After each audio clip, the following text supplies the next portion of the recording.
Hello guys, കഴിഞ്ഞ കുറേ നാളുകളായിട്ട് ഏതൊരു മേഖലയ്ക്ക് മാറ്റിവെക്കാനാകാത്ത ഒരു ഘടകമായി എ മാറിയിട്ടുണ്ട്. കഴിഞ്ഞ ഒരു വർഷത്തിനുള്ളിൽ നമ്മൾ സ്വപ്നത്തിൽ പോലും കാണാൻ കഴിയാത്ത തരത്തിലുള്ള ആപ്ലിക്കേഷൻസ് ആണ് ഓരോ ദിവസവും ലോഞ്ച് ആയിക്കൊണ്ടിരിക്കുന്നത്. അല്ലെങ്കിൽ ആർട്ടിഫിഷ്യൽ ഇന്റലിജൻസിന്റെ അൾട്ടിമേറ്റ് ഗോൾ എന്ന് പറയുന്നത് ഹ്യൂമൻസിനെ പോലെ കാപ്പബിൾ ആയിട്ടുള്ള ഡിസിഷൻസ് എടുക്കാൻ പറ്റുന്ന മെഷീൻസിനെ ഡെവലപ്പ് ചെയ്യുക എന്നുള്ളതാണ്. അടുത്ത 3 വർഷം 2026 കൂടി എയുടെ മാർക്കറ്റ് $300 ബില്യൺ ആകുമെന്നാണ് കണക്കുകൾ സൂചിപ്പിക്കുന്നത്. ഈ ഒരു വീഡിയോയിൽ നിങ്ങൾക്ക് എങ്ങനെ ഒരു എഞ്ചിനീയർ ആകാം, അവരുടെ ജോബ്സ് എന്താണ്, റെസ്പോൺസിബിലിറ്റീസ് എന്താണ്, അവർക്ക് എത്ര സാലറി കിട്ടും, അതിന് വേണ്ടിയിട്ടുള്ള സ്കിൽസ് എങ്ങനെ അക്വയർ ചെയ്യാം, എന്തൊക്കെ പ്രീ റിക്വസിറ്റ്സ് ആണ് ഒരു എഞ്ചിനീയർ ആവാൻ വേണ്ടി വേണ്ടത്, ഏതൊക്കെ കമ്പനീസ് ഹയർ ചെയ്യുന്നുണ്ട്, അതിനുള്ള യൂസ്ഫുൾ റിസോഴ്സസ് എല്ലാം പറയുന്നുണ്ട്. സോ ഈ ചാനലിലെ വീഡിയോ ആദ്യമായിട്ട് കാണുന്നവർക്ക് ഞാൻ എന്റെ ഇൻട്രൊഡ്യൂസ് ചെയ്യാം. എന്റെ പേര് സാഹിർ. ഈ ചാനൽ നമ്മൾ digital marketing, data science, artificial intelligence, technology, programming, software testing, finance തുടങ്ങിയ വീഡിയോകളായിരിക്കും പോസ്റ്റ് ചെയ്യുന്നത്. ഈ ഒരു മേഖലകളിലേക്ക് നിങ്ങൾക്ക് ഒരു കരിയർ കെട്ടിപ്പടുക്കാൻ ആഗ്രഹം ഉണ്ടെങ്കിൽ ഈ ചാനൽ സബ്സ്ക്രൈബ് ചെയ്യുക. So I'm Sahir. Welcome to the new video ഫിഡിയോ ലേണിംഗ്.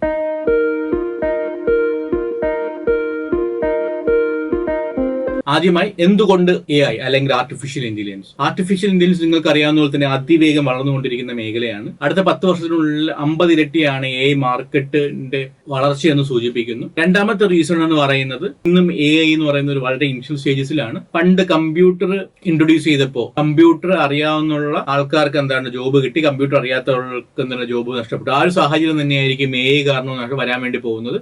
AI അല്ലെങ്കിൽ ആർട്ടിഫിഷ്യൽ ഇന്റലിജൻസിന് സ്കില്ലുള്ളവർക്ക് നല്ലൊരു കരിയർ കെട്ടിപ്പടുക്കാൻ പറ്റുകയും അതിന് സ്കിൽ ഇല്ലാത്തവരെ ജോബ് മാർക്കറ്റിൽ റീപ്ലേസ് ചെയ്യുകയും ചെയ്യും. So this is the right time to learn artificial intelligence. മൂന്നാമത്തെ എന്ന് പറഞ്ഞു കഴിഞ്ഞാൽ ആർട്ടിഫിഷ്യൽ ഇന്റലിജൻസ് എന്ന് പറയുന്ന ഒരു ടെക്നോളജി മേഖലയിൽ മാത്രം ഒതുങ്ങി നിൽക്കുന്നില്ല. നിങ്ങളുടെ സ്കിൽ ഏതൊരു മേഖലയാവട്ടെ, അല്ലെങ്കിൽ നിങ്ങളുടെ പാഷൻ ഏത് മേഖലയിലാവട്ടെ, ബിസിനസ് ആണെങ്കിലും, റീറ്റെയിൽ ആണെങ്കിലും, ഹെൽത്ത് കെയർ ആണെന്നുണ്ടെങ്കിലും, ഓട്ടോമൊബൈൽ ആണെങ്കിലും, എല്ലാ മേഖലകളിലും AI സ്കോപ്പ് ഉണ്ട്, യൂസ് കേസസ് ഉണ്ട്. സോ ആ ഒരു മേഖലകളിൽ നിങ്ങൾക്ക് ഒരു ഇന്നോവേറ്റീവ് ആയിട്ട്, നിങ്ങൾക്ക് ഒരു പാഷൻ ഉണ്ടെങ്കിൽ ഇന്നോവേറ്റീവ് ആയിട്ടുള്ള പ്രൊഡക്ട്സ് ഡെവലപ്പ് ചെയ്യാൻ കഴിയും. ആൻഡ് ഫോർത്ത് റീസൺ എന്ന് പറയുന്നത് 2030 ലോകത്തിലെ അൺസ്കിൽഡ് ആയിട്ടുള്ള അല്ലെങ്കിൽ റിപ്പീറ്റീവ് ടാസ്ക് ആയിട്ടുള്ള ജോലികൾ 10% AI റീപ്ലേസ് ചെയ്യും. റിപ്പീറ്റീവ് ടാസ്ക് എന്ന് പറഞ്ഞാൽ customer care executives, receptionist, driver, data entry jobs, ഇങ്ങനെയുള്ള കാര്യങ്ങളിൽ 10% എന്താണ് AI റീപ്ലേസ് ചെയ്യുമെന്ന് പറയുന്നു. 2040 ആകുമ്പോൾ ഇത്തരത്തിലുള്ള ജോബ് 50-60% AI കാരണം റീപ്ലേസ് ചെയ്യുമെന്നാണ് അവകാശപ്പെടുന്നത്. ഇനി നമുക്ക് എന്താണ് AI എഞ്ചിനീയേഴ്സ് ചെയ്യുന്നത്, അവരുടെ ജോബ്സ് ആൻഡ് റെസ്പോൺസിബിലിറ്റി എന്താണെന്ന് നോക്കാം. ഒറ്റ വാക്കിൽ പറഞ്ഞാൽ AI എഞ്ചിനീയേഴ്സിന്റെ ജോബ് എന്ന് പറയുന്നത് large amount of data process ചെയ്യുന്നുണ്ട്, AI മോഡൽസ് ബിൽഡ് ചെയ്യുക എന്നുള്ളതാണ് AI എഞ്ചിനീയേഴ്സിന്റെ പ്രൈമറി ജോബ് എന്ന് പറയുന്നത്. ഇത് ചെയ്യാനായിട്ട് അവർ machine learning, deep learning, natural language processing ഒക്കെ ഉപയോഗിക്കും. കുറച്ചും കൂടി ഇൻഡെപ്ത് ആയിട്ട് റെസ്പോൺസിബിലിറ്റി നോക്കുകയാണെന്നുണ്ടെങ്കിൽ അവർ ലാർജ് എമൗണ്ട് ഓഫ് ഡേറ്റയിൽ നിന്ന് മെഷീൻ ലേണിംഗ് മോഡൽസ് ഡിറൈവ് ചെയ്ത് അതിന് APIs ബിൽഡ് ചെയ്ത് ഓർഗനൈസേഷനുള്ള ബാക്കി പ്രൊഡക്ട്സിനൊക്കെ അതിന്റെ ആക്സസ് കൊടുക്കുന്നതാണ് അവരുടെ ഒരു ഡ്യൂട്ടി എന്ന് പറയുന്നത്. രണ്ടാമത്തെ അവരുടെ duties and responsibilities large amount of ഡേറ്റയിൽ നിന്ന് അവർ ഒരു പ്രോബ്ലം ഐഡന്റിഫൈ ചെയ്യുകയും അതിന് വേണ്ടിയിട്ടുള്ള ഒരു life long solution machine learning algorithms ഉപയോഗിച്ചിട്ടൊക്കെ ഡിറൈവ് ചെയ്തെടുക്കുക എന്നുള്ളതാണ് അവരുടെ രണ്ടാമത്തെ റെസ്പോൺസിബിലിറ്റി എന്ന് പറയുന്നത്. ഇനി നമുക്ക് അവരുടെ സ്കിൽസ് എന്തൊക്കെയാണെന്ന് മനസ്സിലാക്കാം. അവരുടെ സ്കിൽസ് മനസ്സിലാക്കുന്നതുകൊണ്ട് നമുക്ക് രണ്ട് ജോബ് വേക്കൻസി നോക്കാം. ആദ്യമായിട്ട് നോക്കുന്നത് BCG അല്ലെങ്കിൽ ബോസ്റ്റൺ കൺസൾട്ടിംഗ് ഗ്രൂപ്പ് എന്ന് പറയുന്ന കമ്പനിയുടെ AI എഞ്ചിനീയറിന്റെ വേക്കൻസിയാണ്. ബോസ്റ്റൺ കൺസൾട്ടിംഗ് ഗ്രൂപ്പ് ലോകത്തിലെ തന്നെ ഏറ്റവും വലിയ ഒരു കൺസൾട്ടിംഗ് കമ്പനിയാണ്. ഈ ഒരു ജോബ് വേക്കൻസി നോക്കുകയാണെങ്കിൽ അവർ പറയുന്നത് പൈതൽ എന്ന പ്രോഗ്രാമിംഗ് ലാംഗ്വേജിൽ ഹൈ പ്രൊഫിഷ്യൻസി ആണ്. ജാവയിലൊക്കെയുള്ള നോളജ് ഉണ്ടെങ്കിൽ ഒരു അഡീഷണൽ ആണെങ്കിൽ ഒരു പ്ലസ് ആണെന്ന് പറയുന്നുണ്ട് ഇതിൻ്റെ അകത്ത്. രണ്ടാമത് പറയുന്നത് ഡീപ്പ് ലേണിംഗ് ഉൾപ്പെടെയുള്ള AI ML മോഡൽസിലുള്ള നോളജ് ആണ്. ദെൻ ലാർജ് ലാംഗ്വേജ് മോഡൽസ് അല്ലെങ്കിൽ LLM മോഡൽസിലുള്ള നോളജ്, ജാങ്കോ പോലുള്ള ഫ്രെയിംവർക്കിലുള്ള നോളജ്, ദെൻ ക്ലൗഡ് പ്ലാറ്റ്ഫോം ആയിട്ട് അഷൂർ ആണ് സജസ്റ്റ് ചെയ്യുന്നത്. അപ്പോൾ അഷൂറിലുള്ള നോളജൊക്കെയാണ് BCG അവരുടെ ജോബ് വേക്കൻസിക്ക് പറയുന്നത്.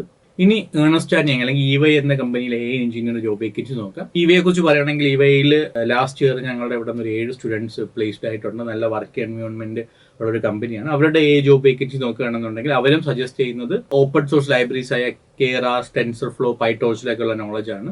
ദെൻ പ്രോഗ്രാമിംഗ് ലാംഗ്വേജ് വെക്കണമെങ്കിൽ ഒരു പൈതണും R അവർ സജസ്റ്റ് ചെയ്യുന്നുണ്ട്.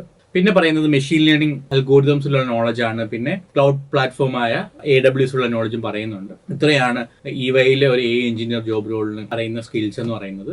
സോ നമ്മളിപ്പോൾ 2 ജോബ് വേക്കൻസി നോക്കി, രണ്ടിലും വ്യത്യസ്തമായിട്ടുള്ള കാര്യങ്ങളാണ് പറഞ്ഞിരിക്കുന്നത് നിങ്ങൾക്ക് തോന്നുന്നു. അത് നിങ്ങൾക്ക് തുടക്കക്കാരെന്ന് നിങ്ങൾക്ക് ഒരുപാട് കൺഫ്യൂഷൻ ഉണ്ടാക്കാം. ഇനി ഞാൻ പറയാൻ വേണ്ടി പോകുന്നത് ഏതൊരു ഫ്രഷറിനും എഞ്ചിനീയർ ആവാൻ പറ്റുന്ന തരത്തിലുള്ള 5 കോമൺ, അല്ലെങ്കിൽ എല്ലാ ജോബ് വേക്കൻസിയിലും ചോദിക്കുന്ന ഒരു 5 കോമൺ സ്കിൽസിനെ കുറിച്ചാണ് ഇനി പറയാൻ വേണ്ടി പോകുന്നത്. അതുമായിട്ട് പറയാനുള്ളത് ഒരു പ്രോഗ്രാമിംഗ് ലാംഗ്വേജ് നോളജ്.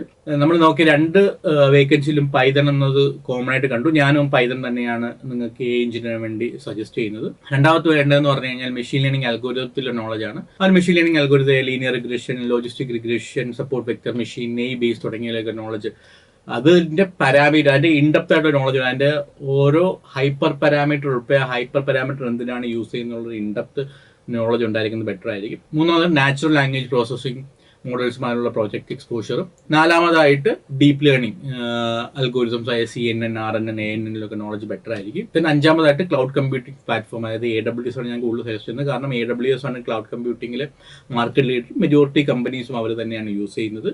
ഇനി നമ്മൾ നോക്കാൻ വേണ്ടി പോകുന്നത് എഞ്ചിനീയറുള്ള പ്രീ റിക്വിസിറ്റ്സ് ആണ്. പല മൾട്ടിനാഷണൽ കമ്പനീസും അല്ലെങ്കിൽ ഇന്ത്യക്ക് പുറത്തുള്ള കമ്പനീസൊന്നും എഞ്ചിനീയറിന് വേണ്ടി ഡിഗ്രി എന്നത് മാൻഡേറ്ററി സ്കില്ലായിട്ട് പറയുന്നില്ല, ഡിഗ്രി വേണം എന്നുള്ളത് പറയുന്നില്ല. എങ്കിലും ഞാൻ നിങ്ങളത് പറയുന്നത് ഡിഗ്രിയോ PG ഏതെങ്കിലും അപ്രൂവ്ഡ് ആയിട്ടുള്ള UGC അപ്രൂവ്ഡ് ആയിട്ടുള്ള യൂണിവേഴ്സിറ്റിയിലുള്ളത് ബെറ്റർ ആയിരിക്കും. അത് നിങ്ങൾക്കൊരു കരിയർ ഗ്രോത്ത് തരാൻ നല്ലതായിരിക്കും. രണ്ടാമതായിട്ട് നേരത്തെ പറഞ്ഞ സ്കിൽസ്, അതായത് Python, machine learning models, cloud computing, deep learning, natural language processing എന്നിവയുള്ള നോളജ്. അത് നോളജ് ഒരു തിയറിറ്റിക്കൽ നോളജ് അല്ല, മറിച്ച് പ്രാക്ടിക്കലുള്ള പ്രൊജക്ട് ബേസ്ഡ് ആയിട്ടുള്ള നോളജ് വേണം. മൂന്നാമതായിട്ട് നിങ്ങൾ തീർത്തുന്ന പ്രൊജക്ട് ഷോക്കേസ് ചെയ്യുക, GitHubൽ റിപ്പോസിറ്ററി ഉണ്ടായിട്ട് അത് ഷോക്കേസ് ചെയ്യുക. നാലാമതായിട്ട് ഈ ഒരു പർട്ടിക്കുലർ ജോബ് റോളിന് വേണ്ടി നിങ്ങളുടെ ലിങ്ക്ഡിൻ ഒപ്റ്റിമൈസ് ചെയ്യുക.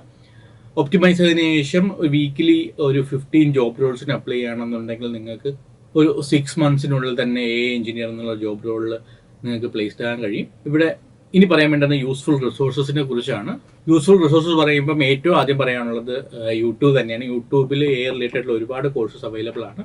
അതിൽ ഏതെങ്കിലും നിങ്ങൾക്ക് ഫോളോ ചെയ്യാം. അതെല്ലാം എന്നുണ്ടെങ്കിൽ നിങ്ങൾക്ക് കോഴ്സറ പോലുള്ള പ്ലാറ്റ്ഫോം, അതിനകത്ത് ഫ്രീ കോഴ്സസ് 1-2 അവൈലബിൾ ആണ്. ഇതൊന്നും അല്ല, നിങ്ങൾക്ക് ഒരു മെന്ററിന്റെ സപ്പോർട്ടോടുകൂടി ലൈവ് സെഷൻ അറ്റൻഡ് ചെയ്ത് ഒരു വർക്കിംഗ് എൻവയോൺമെന്റിൽ ഇരുന്നിട്ട് നിങ്ങൾക്ക് പഠിക്കണം എന്ന് ആഗ്രഹം എന്നുണ്ടെങ്കിൽ, നിങ്ങൾക്ക് എങ്ങനെയൊക്കെ ഉള്ള പ്രൊജക്ട്സ് ആണ് ചെയ്യേണ്ടതെന്നുള്ളതിൽ കൂടുതൽ ക്ലാരിറ്റി വേണം, നിങ്ങൾക്ക് എഡ്യൂ ലേണിംഗ് സമീപിക്കാം.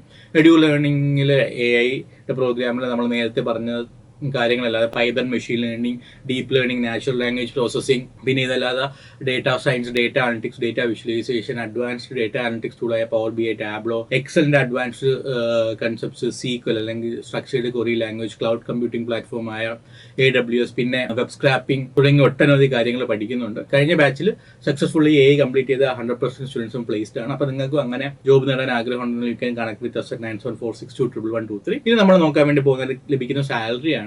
ഗ്ലാസ് ഡോറിന്റെ കണക്ക് പ്രകാരം ലാസ്റ്റ് ഇയർ ഇന്ത്യയിൽ ഒരു എഞ്ചിനീയർ ഫ്രഷറിന്റെ ആവറേജ് സാലറി 5.6 lakhs ആയിരുന്നു. ഈ ഒരു വർഷം എഞ്ചിനീയറിന് ഡിമാൻഡ് കൂടിയിട്ടാണ്. അതുകൊണ്ട് തന്നെ ഈ വർഷം ഫ്രഷേഴ്സിന്റെ സാലറി കൂടുമെന്നാണ് കണക്കുകൾ സൂചിപ്പിക്കുന്നത്. ഇനി നമുക്ക് ഏതൊക്കെ കമ്പനീസ് ആണ് എഞ്ചിനീയർ ഹയർ ചെയ്യുന്നത് നോക്കാം.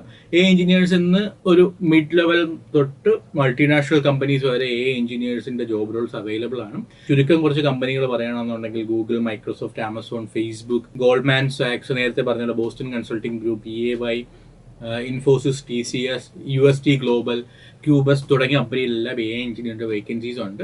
സോ ഈ വീഡിയോ നിങ്ങൾക്ക് വളരെ ഇൻഫോർമേറ്റീവ് ആണെന്ന് വിശ്വസിക്കുന്നു. അങ്ങനെയാണെന്നുണ്ടെങ്കിൽ ഈ വീഡിയോ ലൈക്ക് ചെയ്യുക. ഈ വീഡിയോയിലെ ഇൻഫർമേഷൻ എന്തെങ്കിലും നിങ്ങൾക്ക് വാല്യൂബിൾ ആയിട്ട് തോന്നുന്നുണ്ടെങ്കിൽ നിങ്ങൾ ഈ വീഡിയോ ഷെയർ ചെയ്യുക. കൂടാതെ ഈ ചാനൽ സബ്സ്ക്രൈബ് ചെയ്യുക.